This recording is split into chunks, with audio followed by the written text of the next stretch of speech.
పార్టీలో వెన్నుదన్నుగా నిలిచిన మా నాయకులందరికీ, కార్యకర్తలందరికీ, ప్రేమాభిమానాలు చూపిస్తున్న ప్రతి ఒక్కరికి హృదయపూర్వక కృతజ్ఞతలు. ఈ ఎమ్మెల్సీ బాధ్యత నా మీద మరింత బరువు బాధ్యతలను పెంచింది. మీ అందరికీ తెలుసు, నేను మీడియా రంగం నుంచి ఇక్కడి వరకు వచ్చాను. ఆంధ్రప్రదేశ్లో కానీ ఇతర ప్రాంతాల్లో కానీ ఎటువంటి సమస్యలు ఉన్నాయి, ప్రజలు ఎటువంటి ప్రాబ్లమ్స్ ఎదుర్కొంటున్నారనేది నాకు ఎంతో కొంత అవగాహన ఉంది. పాత్రికేయుడిగా పరోక్షంగా ఆ సమస్యల పరిష్కారం చేయడానికి ఇన్నాళ్ళు కృషి చేశాను. ఇప్పుడు ప్రత్యక్షంగా సేవ చేయడానికి ఇది ఒక అవకాశంగా భావిస్తున్నాను. నా వంతు ప్రజలకి మేలు చేయడానికి శక్తి వంచన లేకుండా నా ప్రయత్నం నేను జరుపుతాను. అదేవిధంగా జనసేన పార్టీ పురోభివృద్ధికి ప్రతి ఒక్క కార్యకర్తను పార్టీని రీచ్ అవుట్ చేయడానికి నా వంతుకు నేను కృషి చేస్తాను. ఇంతకాలం నాతో పాటు పనిచేసిన నా పాత్రికేయ సహోదరులందరికీ, మిత్రులందరికీ కృతజ్ఞతలు తెలుపుతున్నారు. నమస్కారం. సార్ ఎమ్మెల్సీలు మీ ద్వారా జనసేన మొదటిసారి భూమి కొడుతుంది, మండలిలో ప్రవేశపెడుతున్నారు. చాలా సంతోషంగా ఉందండి. ఇది హ్యాపీ మూమెంట్. బాధ్యత చెప్పాను కదా, జనసేన గాళాన్ని కౌన్సిల్ నుంచి వినిపించడానికి ఇది ఒక మంచి అవకాశంగా భావిస్తున్నాను.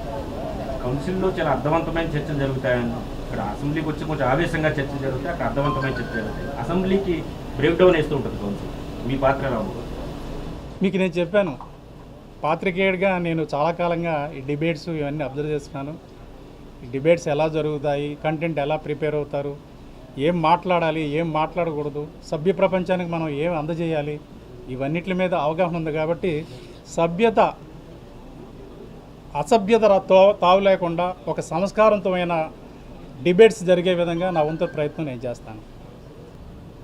ఇంతకాలం నాతో పాటు పనిచేసిన నా పాత్రికేయ సహోదరులందరికీ, మిత్రులందరికీ కృతజ్ఞతలు తెలుపుతున్నారు.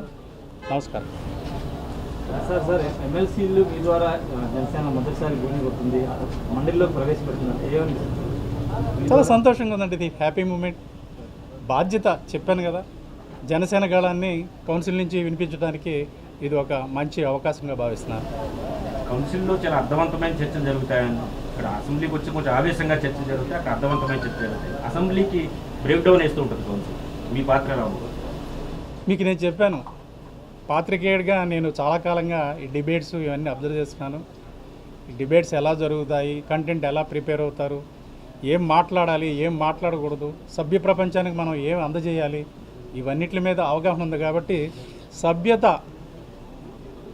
అసభ్యత తావు లేకుండా ఒక సంస్కారవంతమైన డిబేట్స్ జరిగే విధంగా నా వంతు ప్రయత్నం నేను చేస్తాను.